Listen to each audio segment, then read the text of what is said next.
Hello, my name is Emilio Carrasco, and today I'm going to talk about digestive system. Digestion is a process of transforming food into nutrients so that an organism perform its function. The digestive system is made up of the following organs: mouth, salivary glands, pharynx, esophagus, liver, stomach, gallbladder, pancreas, small intestine, large intestine, rectum, and anus. The first step occurs in the mouth, where it is the site of solid food destruction. This is known as the mechanical digestion. The saliva produced by the salivary glands is poured into it. In the mouth, the food is chewed and mixed with saliva to form the bolus. Here, the digestion of polysaccharides begins by the action of salivary amylase. The following step happens in the pharynx, where the mouth and esophagus communicate. It is related to the epiglottis, a cartilage in charge of preventing the passage of food to the respiratory tract. It is also where the swallowing reflex starts. The next step is in the esophagus. Its function is to pass the bolus from pharynx to the stomach through peristalsis, a natural contraction of the stomach by which the materials contained in the digestive tract are pushed up and down. Once the bolus has arrived to the stomach, it mixes with gastric juices and it becomes chyme. The mixing process is done through segmentation movements. In the stomach, proteins are denatured and digested by hydrochloric acid and pepsin enzyme. The sphincter muscles control when food enters or leaves the stomach.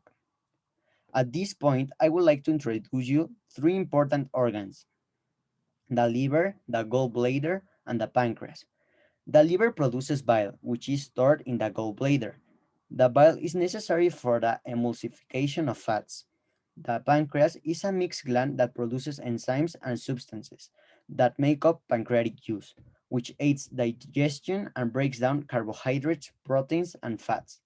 The pancreatic juice is made up of water, bicarbonate, chymotrypsin, lipase, amylases, and nucleases. Said above, we can continue. After the stomach procedure, it is the turn of the small intestine. Its walls are aligned with small fingers called villi. These structures greatly increases the surface available to absorb nutrients. These nutrients diffuse into the blood to be carried away for use of metabolic process around the body. The small intestine has three parts: the duodenum, the jejunum, and ileum. The duodenum are the first 30 centimeters of the small intestine, and it connects with the stomach with the pylorus. The duodenum is where the common bile duct empties, which brings pancreatic juices and bile. The mixture of chyme, pancreatic juices, small enzymes, and bile forms chyle. It is where most of the chemical digestion occurs. In the jejunum and ileum, digestion occurs and the absorption of nutrients have place. The next organ of digestion is the system of digestion system is the large intestine. Its main function is absorption of water and the formation of fecal bolus. It is important to mention that the digestive tracts are where good bacteria live. There are microorganisms such as bacteria, archaea, and fungi that cause many gastrointestinal diseases. The rectum is the terminal part of the digestive tract. Its function is to store the fecal bolus. And finally, a sphincter muscle called anus controls when the feces are extracted from the body. Now, I'm going to continue to explain the gastric ulcer disease.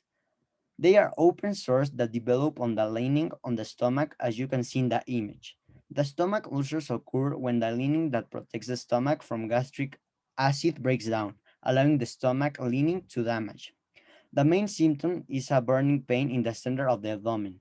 They are really dangerous because they can cause an internal bleeding. The main complication it might have is that the ulcer blocks the movement of food through the digestive system, which is also known as gastric obstruction. This will not let the chyme go through the duodenum and become chyle. These were the references I used for my investigation. Thank you for your attention, and I hope you have learned something new today.